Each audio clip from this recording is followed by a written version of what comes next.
Kiss like this, this, this, this, this, this, this. Kiss like this, this, this, this.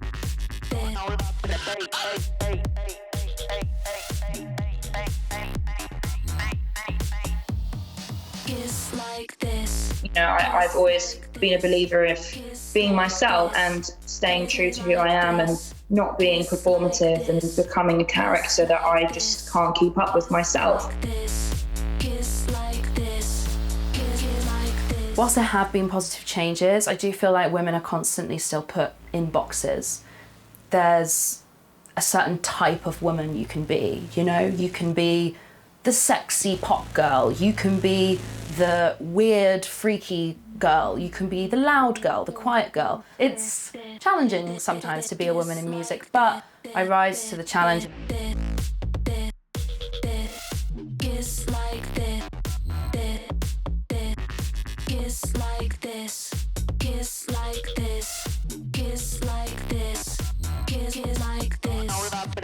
I am not defined by my gender, you know, I am a great musician. I'm not a great female musician, I'm a great musician.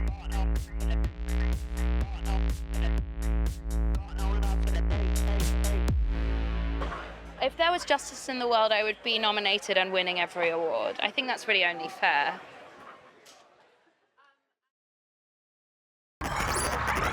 He was like, hey, like, I like your music. I run parties in East London. Do you want to come and play at one? I told my parents, they freaked out. They were like, this is not good. Like, you want to go to an illegal warehouse rave in Hackney Wick. Like, this doesn't sound appropriate. And I was like, well, just come. And they were like, okay, cool. And yeah, I mean, there were a lot of funny moments where someone tried to sell my dad MDMA, but he thought they said MDF, as in like the flooring. So he was like, yeah, I don't have any room in my car right now, but I would love to purchase some MDF from you. And the guy was like, wait, what? Like, how much do you want to buy? And he was like, well, you know, I've got a car, I can fit a lot in there. And it was just like weird miscommunication things like that would happen. Before Charli XCX became the global pop icon we know today, she was just Charlotte Emma Atkinson. In 2006, at just 14 years old, she didn't just idolize Britney Spears and the Spice Girls, she wanted to follow in their footsteps. With a spark of ambition far beyond her years, she begged her parents for a loan to record her very first album at a local studio.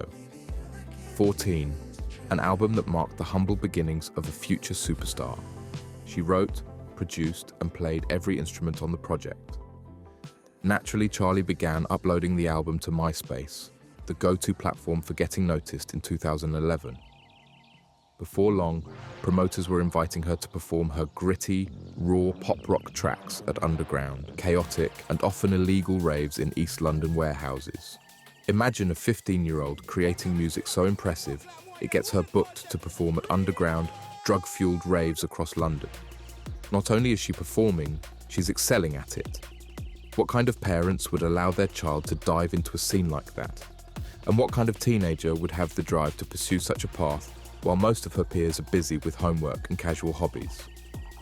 As it turns out, Charli's parents weren't absent at all.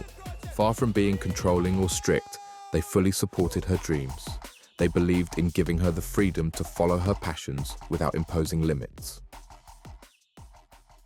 Achieving success was important for Charli, as it helped her realize how fortunate she was and how important it was to embrace her opportunities fully. At the same time, her heritage set her apart in unique ways and may have influenced her artistic personality. I always felt like a loser, she said. My school was full of blonde white girls, and I was a half Indian girl with frizzy hair and different interests. That always made me feel a bit rejected. I thought, if I made music, people would think I was interesting. Deep down, one of my biggest fears was being boring. By the time Charli turned 18, she had become a prominent figure in the London underground music scene. No longer just a young artist experimenting with music, she began attracting significant media attention for her distinctive style and appearance. Today, however, 14 and nearly everything else Charli XCX created during that era has been wiped from the internet, never having been officially released in the first place. The only way to uncover her earliest work is to dig through old Reddit threads and sift through dubious Google Drive links to track down her very first recordings. And there's a reason for that. In interviews over the years, Charli has described her early songs as gimmicky, terrible MySpace music, but you might be surprised if you take the time to seek them out.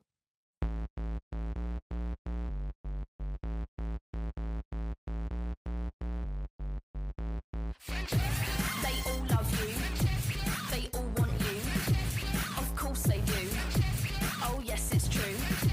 They love your skin, they want your hair, they want your eyes, I tell no lies. Jack wheels, clipped hair, penciled eyes, you get attention. Some of the tracks from 14 are genuinely captivating. For instance, Francesca is a raw, chaotic and gritty track that feels like it could have been a precursor to something Sleigh Bells might have made in 2010, except it came earlier, or even a proto-version of the experimental sound Charli is known for today. I don't even see myself as a pop star, I actually see myself as an anti-pop star. Well, I guess now there seems to be a lot of rules. You know, things you can say, things you can't say, the lies you're meant to tell.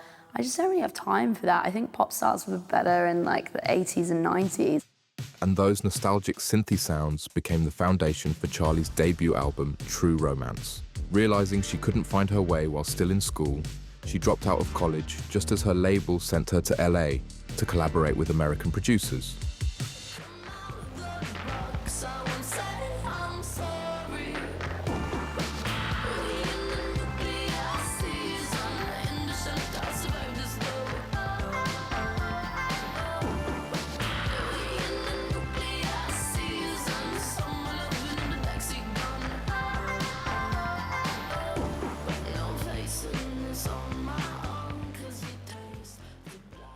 True Romance may not have topped the charts, but it marked the arrival of a bold new voice in pop music.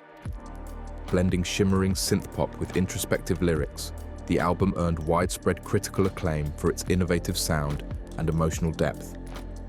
Tracks like Nuclear Seasons and So Far Away resonated with a dedicated audience, drawn to Charli's unique mix of vulnerability and defiance.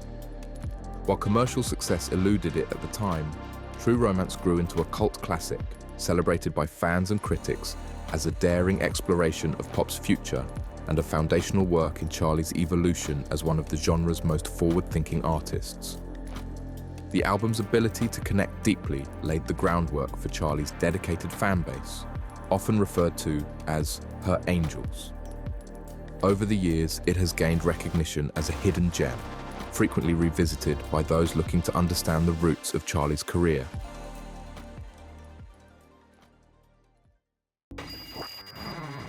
Fucking crazy. It's been pretty, yeah, I mean, roller coaster sounds cheesy, but that's definitely what it has been. It's been really cool. Well, I put my record out in the US on December 16th. It's called Sucker.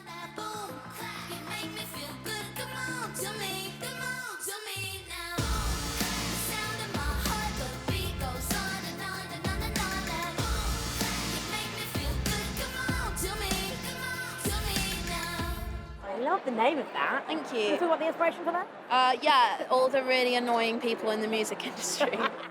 After the cult success of her debut album, True Romance, Charli XCX catapulted into the mainstream with her second studio album, Sucker.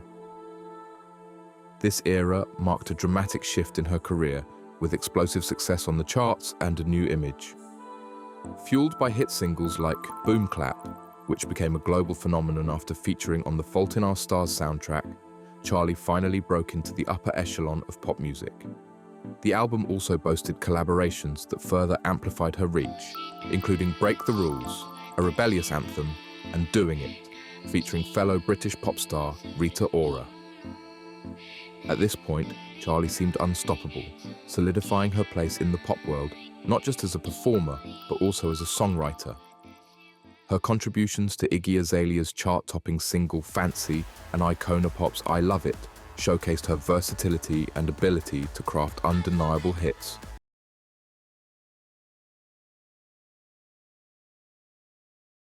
these hoes go trigger on a gun like.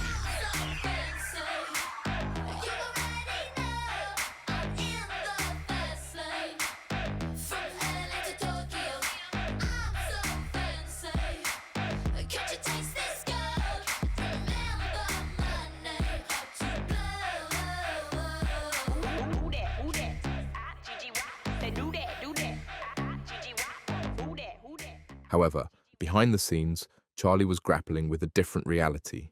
Sucker, while commercially successful, became one of her most polarizing projects among fans and critics.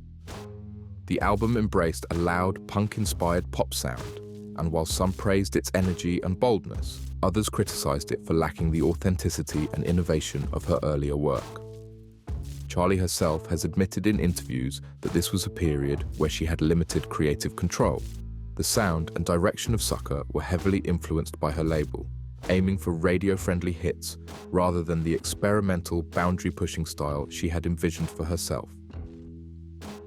For some fans, Sucker represented Charli's compromise with the mainstream, catchy and polished, but missing the unique voice that had made her stand out. It's often regarded as one of her weakest albums, a project where commercial demands overpowered her artistic instincts.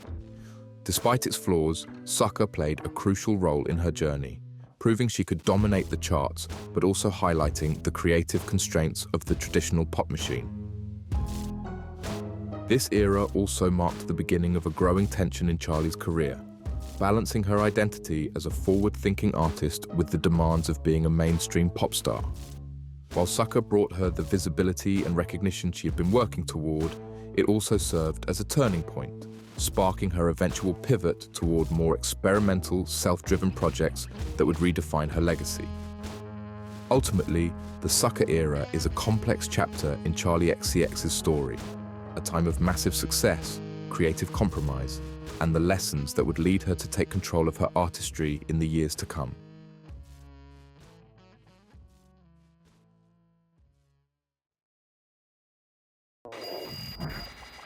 After the loud mainstream success of Sucker, Charli XCX found herself at a crossroads.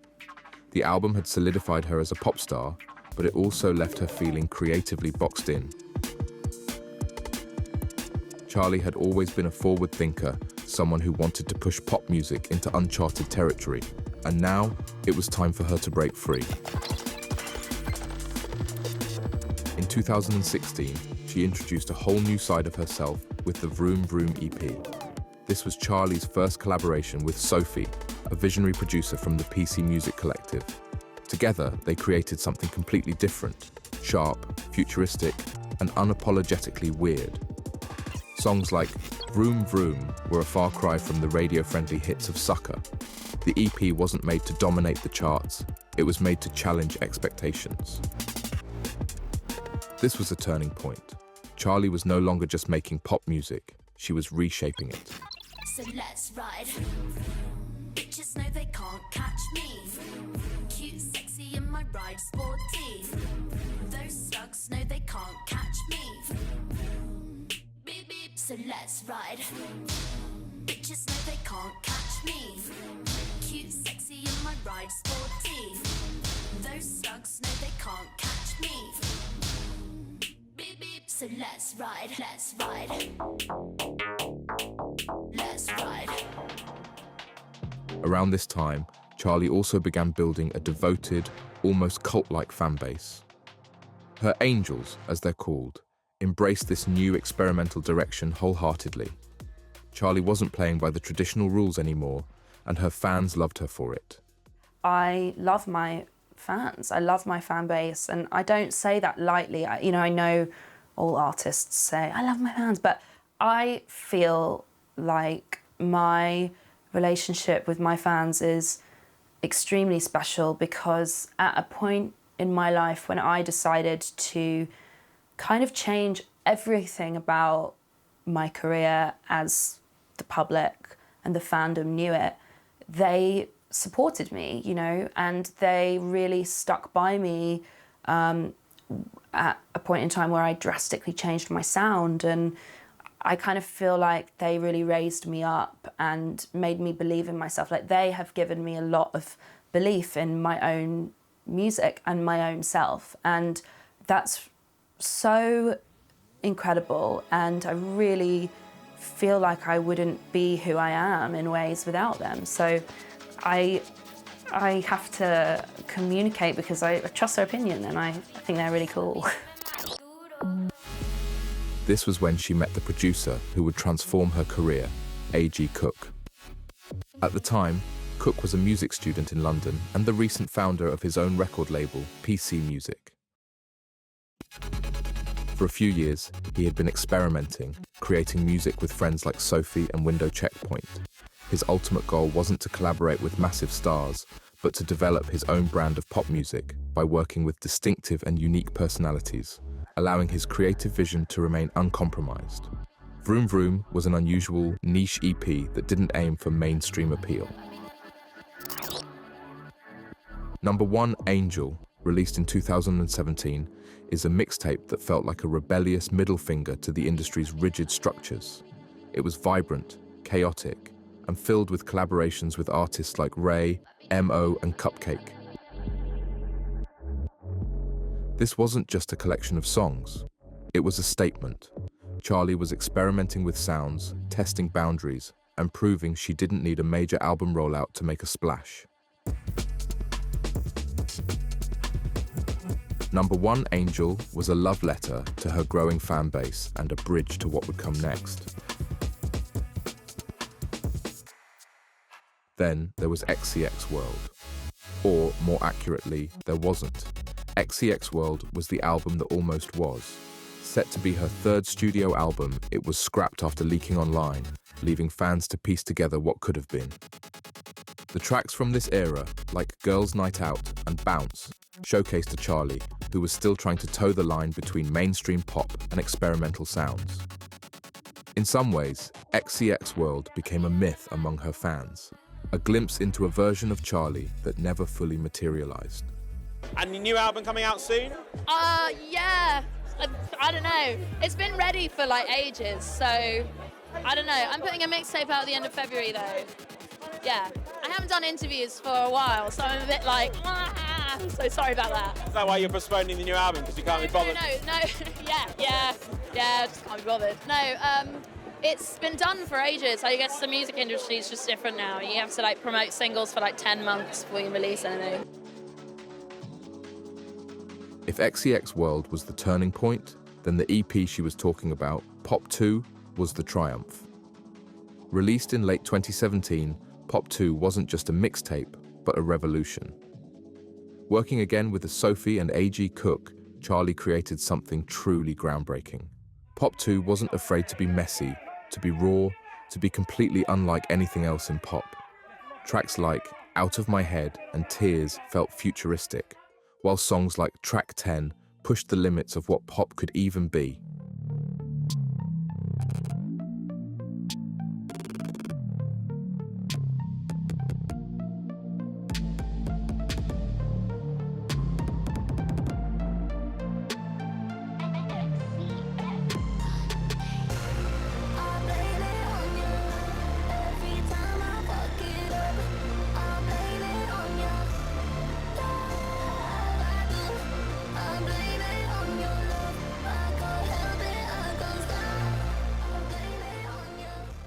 But Pop 2 wasn't just about sound, it was about community. Charli's collaborations were more than features. They felt like a celebration of the underground pop scene she had become a champion of. Artists like Carly Rae Jepsen, Tove Lo, and Kim Petras joined her to create a project that was as much about collective creativity as it was about individual artistry. Pop 2 was also a critical triumph, with many praising Charli for her daring reinvention of pop music. Publications like Pitchfork, The Guardian, and NME hailed it as a bold, boundary-pushing project that cemented her status as one of the most innovative artists of her. Critics who once dismissed her as just another pop star began recognizing her as a serious artist with a distinct vision. For many, Pop 2 was not just a collection of songs. It was a cultural reset, redefining what pop music could look and sound like in the digital age. Pop 2 isn't called Pop 2 because Charli made Pop 1. It's named that because the music is the sequel to pop music itself. It's easy to see where Charli got the passion to make these. At the core of it, she's making pop music, which is what she always wanted to do, but with a fresh new sound. It's a mix of her interest in pop music and her love for experimenting and trying new things. This era may not have been her most commercially successful. There were no boom-clap level chart hits, but it solidified Charli's reputation as one of pop's most innovative forces. Her angels rallied around her, growing stronger and more loyal with every release. Charli wasn't just making music for the masses anymore. She was creating for the people who truly understood her vision. What your fans think about you clearly means an awful lot. It does, yeah. And I think sometimes that's quite a dangerous place to be in because, I do care what they think, but I also, am my own person and I cannot be controlled by the tweets of lots of people I don't really know. I really respect them and I value their opinion and value their support. So yeah, I do care what they think.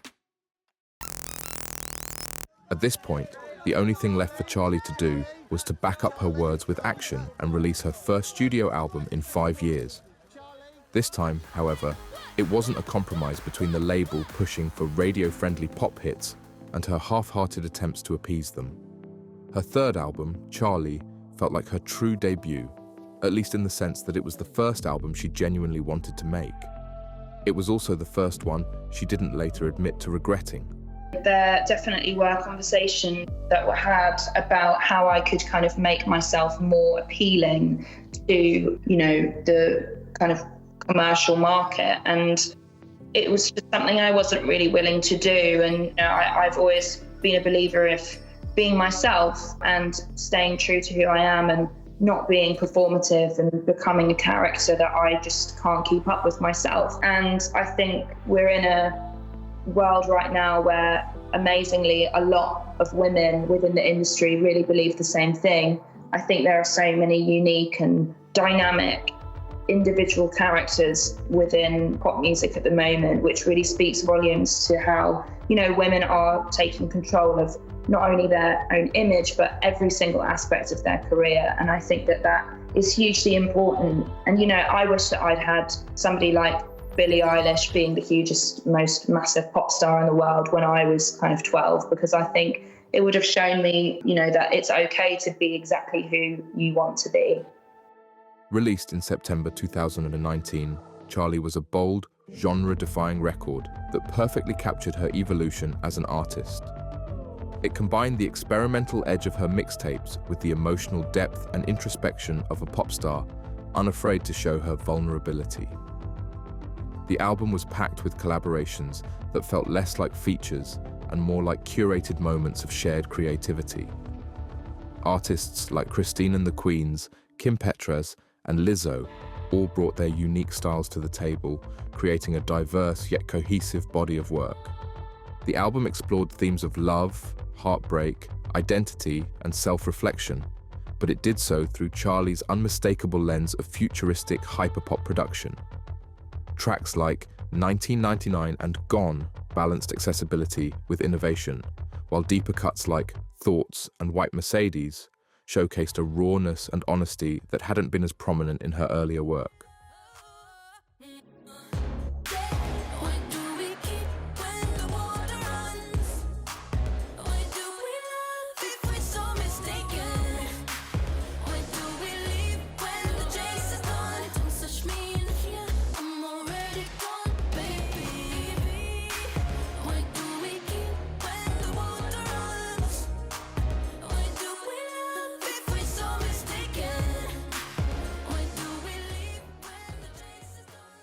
For me, music will always be such a safe place for me and a place where I feel free and able to explore and create. And so even when I do have those moments of doubt, I kind of just have to take some time and sit with it and feel the feeling and then hopefully move on to more positive things.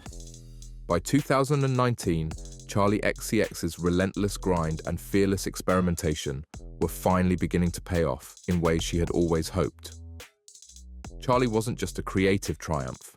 It marked a pivotal moment where her cult following began to morph into a bona fide movement. At the heart of this era was her devoted fanbase. What had started as a small but passionate community during her mixtape years had grown into a global network of fiercely loyal supporters. Many of them were members of the LGBTQ+ community, drawn not only to her genre-bending music, but also to the unapologetically inclusive world she had built. For them, Charli wasn't just a pop star, she was a symbol of freedom, self-expression, and resistance against the polished, cookie-cutter expectations of mainstream pop. This connection wasn't accidental. Charli's collaborations with queer artists and producers such as Sophie and Kim Petras infused her work with a raw authenticity that resonated deeply. Songs like Gone, featuring Christine and the Queens, became anthems for those who felt out of place or misunderstood. The track's message of alienation and its electrifying, genre-defying production captured the essence of what her music represented during this time, finding strength in vulnerability and community in chaos. While her fan base continued growing, Charli's mainstream visibility was also rising again. The lead-up to Charli was marked by high-profile singles like 1999, which paired nostalgic lyrics with glossy, modern production. The song wasn't just a hit, it became a cultural moment, with its playful music video recreating iconic late 90s pop culture references. It was a clever bridge between her underground sensibilities and mainstream appeal, reminding the world that she could still make bangers that didn't compromise her vision.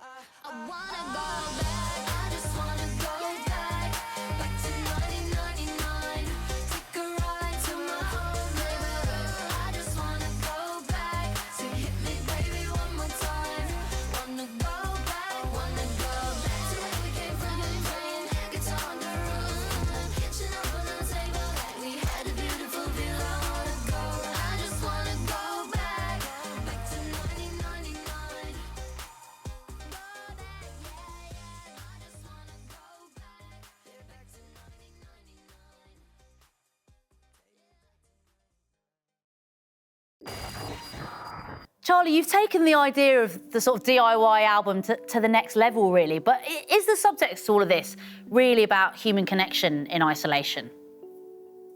Yeah, I suppose so, in many ways. I mean, I think for me, this album making process has really, really kind of connected with me, with the people who listen to my music online, my fans, people who are watching me, and it's really kind of like brought us so much closer together, obviously because we're all in a shared situation, but also because we're kind of creating things together over the internet, whether it be music videos or artwork or even lyrics and things like that. So yeah, in that sense, I think my personal connections with people who are in different countries far away from me, across the other side of the globe, I feel really close. I feel really close with them because we're in this shared experience together.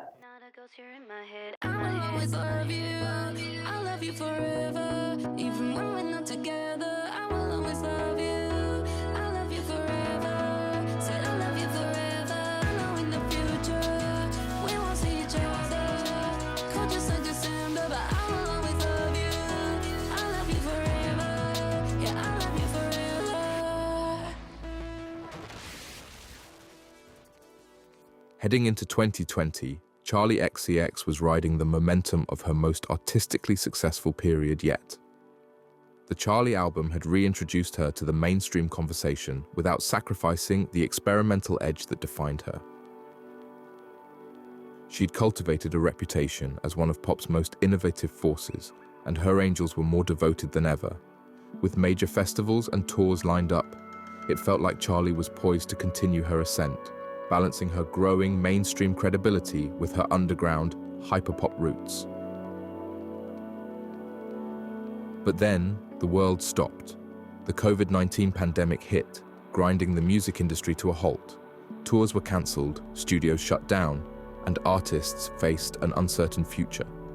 My mental health during lockdown, I mean, there's been ups and downs, as there are with humans, you know. I think For me, I've found that some days I kind of wake up and I just feel this ball of anxiety in my chest, and I haven't quite figured out why. I think there is this whole element of uncertainty that's kind of like surrounding daily life at the moment for everybody. I've, really kind of like realised about myself that I cannot switch off and relax.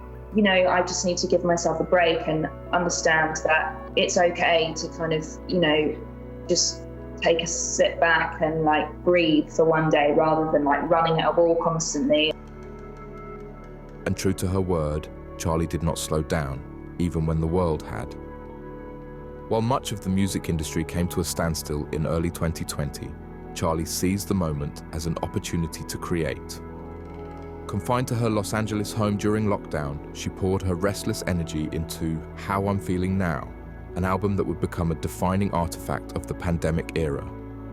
It was extremely DIY, made from my living room, kind of in collaboration with my fans via the internet. And I was essentially just using the tools that I had at my fingertips to create and also create with others who were kind of sat at home, united with me in the same kind of situation that everybody was in globally.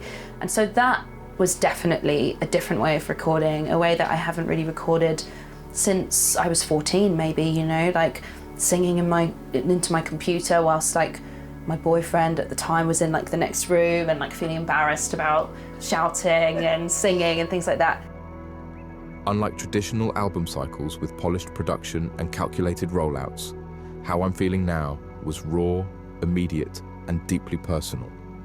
The entire project was conceptualized, written, and produced in just 5 weeks, with Charli documenting every step of the process in real time on social media. Fans got to witness and even influence the making of the album, weighing in on lyrics, sharing their thoughts on early demos, and helping her craft visuals. This level of transparency was groundbreaking, turning How I'm Feeling Now into more than just an album. It was a shared experience, a collaboration between Charli and the community she'd built over years of pushing boundaries. The album itself reflected the chaos and intimacy of its creation. Tracks like Forever, Claws, and Anthems captured the emotional extremes of lockdown, oscillating between longing, frustration, and euphoric release. Charli's signature hyperpop production was sharper than ever, thanks to her work with longtime collaborators like A.G. Cook and B.J. Burton. But beneath the glitchy beats and digital sheen, the songs carried a raw vulnerability, delving into themes of love, connection, and mental health in a way that felt urgent and unfiltered. Okay, video shoot. Are you excited to shoot? Very, very excited.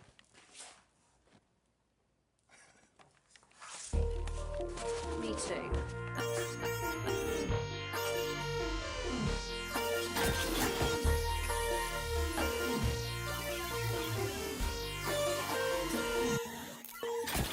Like your mind, like your smile, like your eyes, I could die. Aeroplane, US fly, singing songs like Jeremiah.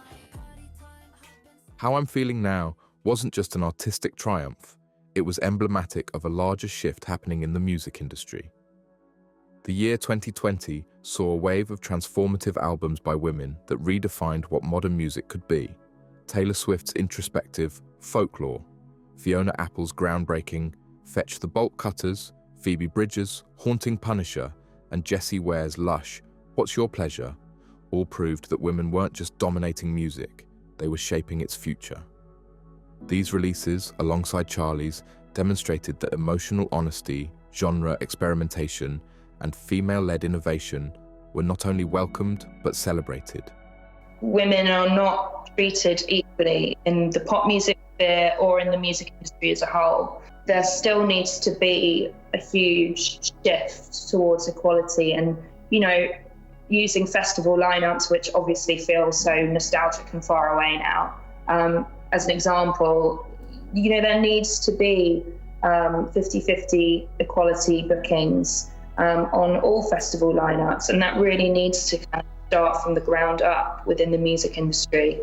I do think that there are a lot of things that can be done and a long way to go before we see women treated and put on the same level as men within the There are so many incredible female producers, mix engineers, execs, artists, songwriters, who I think just unfortunately are not taken as seriously as their male counterparts. In many ways, Charli's How I'm Feeling Now was a microcosm of this shift. It highlighted the power of women in music to adapt, innovate, and connect, even in the face of unprecedented challenges.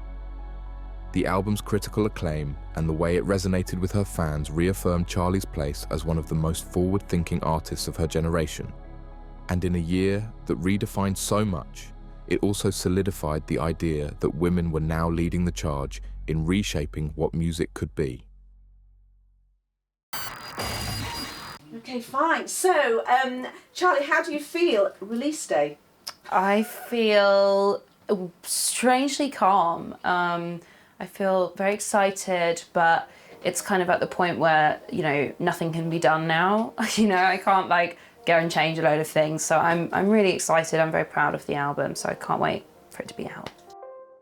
After years of carving out a space as one of pop's most innovative and experimental artists, Charli XCX found herself back in the spotlight in 2022 with her 5th studio album, Crash. It was a triumphant moment that marked her return to mainstream success, a payoff for years of relentless creativity and hard work. Critics and fans were divided over the album's direction. For some, Crash was Charli's slickest, most accessible record to date, a celebration of pop music in its purest form. For others, it felt like a departure from the hyperpop edge and DIY spirit that had defined her work in the years prior. Charli herself described the album as her major label sellout moment, leaning into the aesthetics and tropes of 80s and 90s pop with a deliberate sense of irony. And yet, even within its polished, radio-friendly veneer, Crash carried the same sense of subversion that had always been at the heart of her artistry.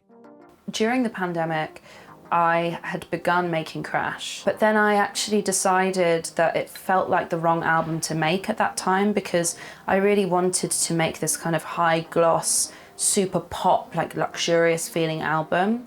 And then it just kind of felt wrong because it felt like that wasn't really like the place that I was in or my fans were in or generally people in the world were in. I was lucky enough to be able to use studios and go and collaborate with producers and fellow co-writers that I was working with on the album, and I like to work in contrasts, and so this album, Crash, is very different. I think it's kind of discussing more like broader sweeping themes: sex, romance, power, and power within relationships, whether they'd be romantic or, you know, the relationship I have with my record label or friendships, and the idea of what kind of woman I am and playing with the constructs of the female identity within pop music. That's kind of where I landed with this album, Crash.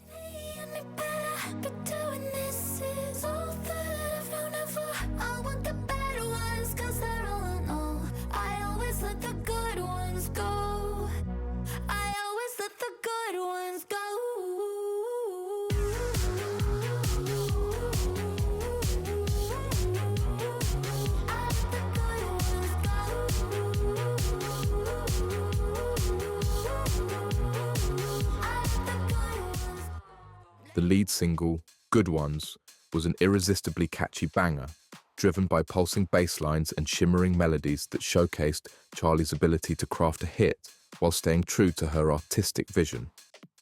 Elsewhere on the record, tracks like New Shapes, featuring Christine and the Queens and Caroline Polachek, channeled the sleek, synth-driven aesthetics of the 80s, while Used to Know Me embraced house music and the infectious energy of early 90s dance pop.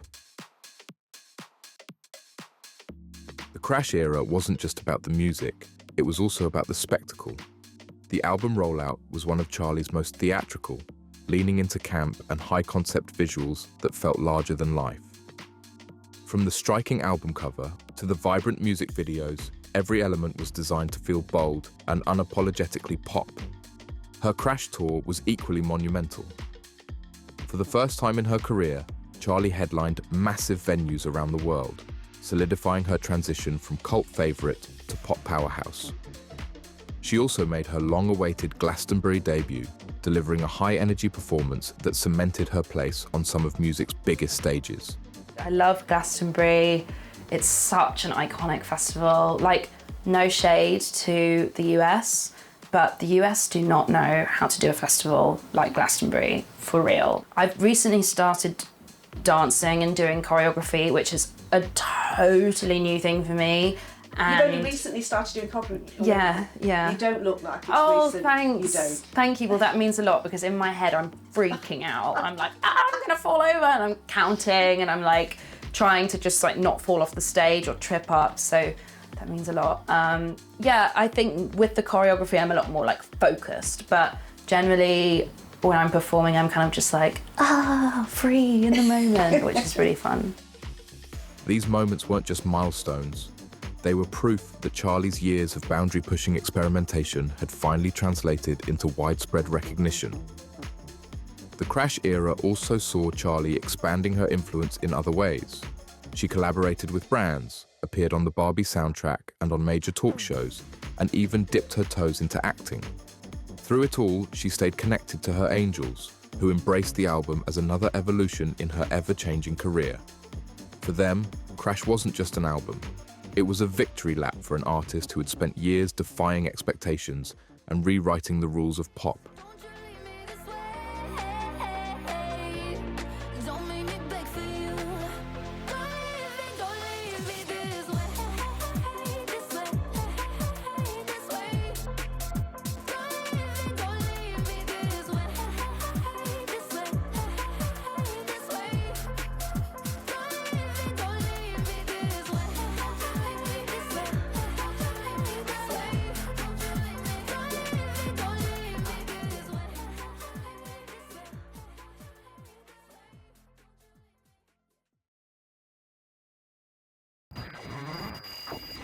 After years of breaking boundaries and forging her own path, Charli XCX entered her Brat era in 2024, and it felt like the culmination of everything she'd been working toward.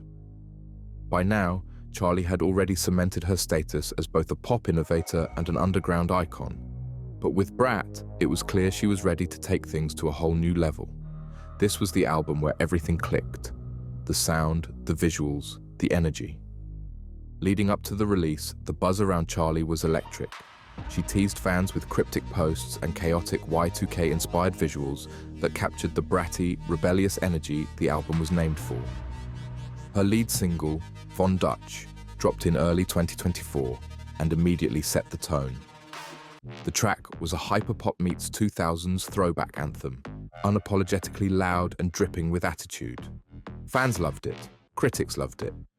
It was clear Brat wasn't just another project, it was a moment.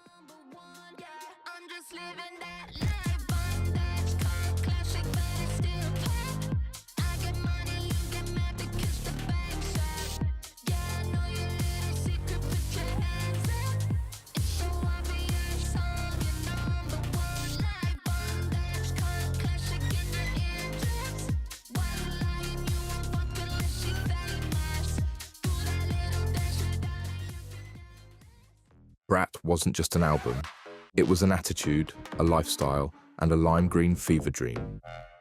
By the time it dropped in June 2024, the buzz was deafening. Brat wasn't just a party album, it had heart. Sure, it was loud, brash, and full of attitude, but it also had these deeply personal moments. Tracks like I Think About It All the Time and Sympathy is a Knife give us a glimpse behind the curtain, showing Charli wrestling with vulnerability, identity, and self-worth.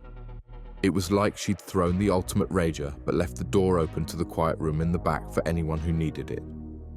360 is a pulsating pop anthem that dives into the whirlwind of self-confidence, fame, and the complexities of modern relationships. Lyrically, it's brimming with attitude, with one standout line being, "I'm so Julia," a direct nod to Julia Fox, who also appears in the music video. The phrase captures a moment of unabashed self-assurance, referencing Fox's bold, unapologetic persona and cementing her as a cultural symbol of being effortlessly iconic.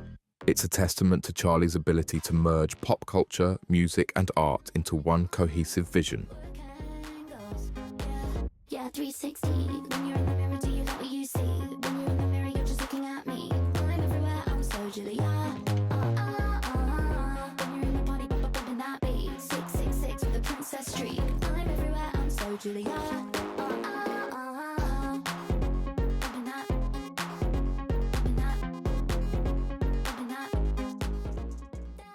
Critically, Brat was a triumph.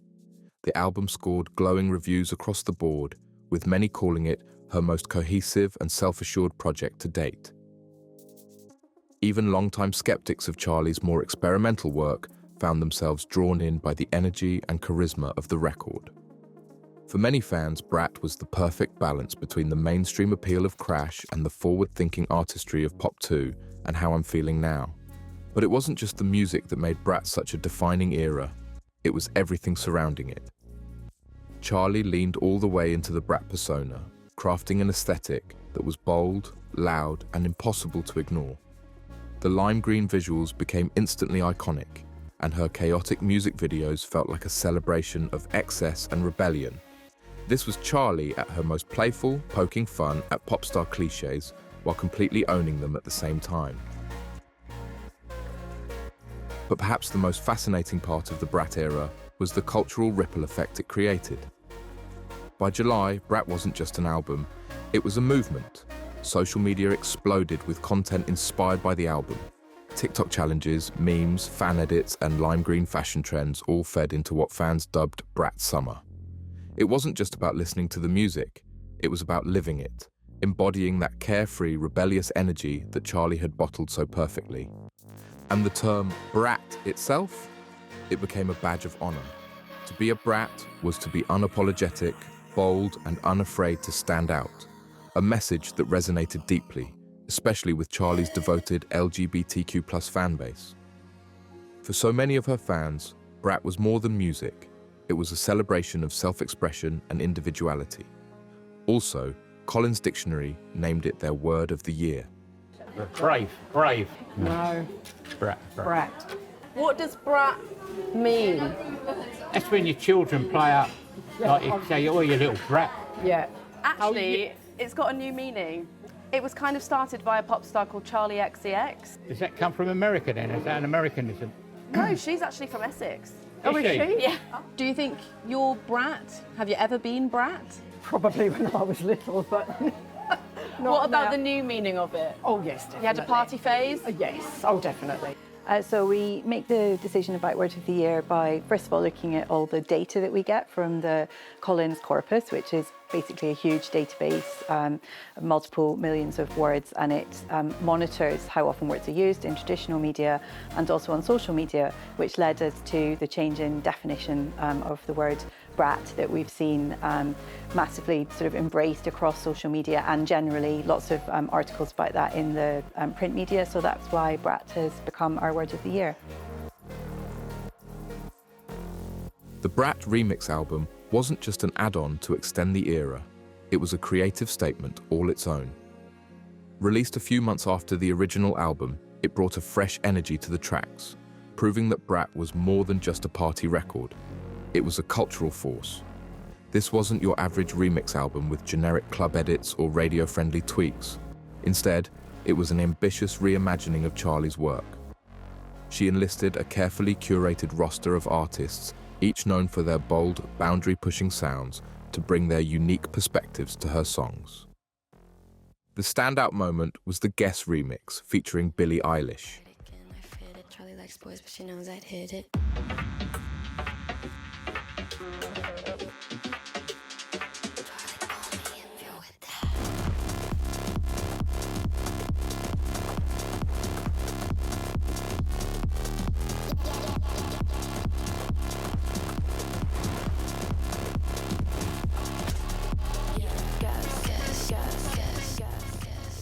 Each remix felt like a love letter to Charli's creative world, enhancing the bratty, rebellious energy while exploring new sonic territories. Critics praised the remix album for its cohesiveness and creativity, noting that it elevated the original songs without losing their essence. Fans, too, embraced it as a continuation of the Brat ethos, with remixes like 365 and Von Dutch becoming dance floor staples. It means a lot. I mean, it's such a huge word. And I mean, what can I say? I always just try and, stay as authentic to who I truly am. And if that's innovative, then I'll take it. As the Brat era came to a close, it was clear Charli XCX had created something truly special. This wasn't just a great album, it was a cultural reset, a reminder of why pop music matters and how it can reflect the world around us. And for Charli, it was proof that after years of pushing boundaries, she could not only reinvent herself, but also create something that resonated deeply with both her core fans and the mainstream. Looking ahead, the legacy of Brat is already cemented. It's an album that will be remembered not just for its hits or its aesthetic, but for the way it captured a moment in time, a summer, a mindset, and a movement. Charli XCX has always been ahead of the curve, and with Brat, she's proven once again why she's one of the most important artists of her generation. Because if Brat taught us anything, it's this. Charli XCX isn't just making music, she's making history.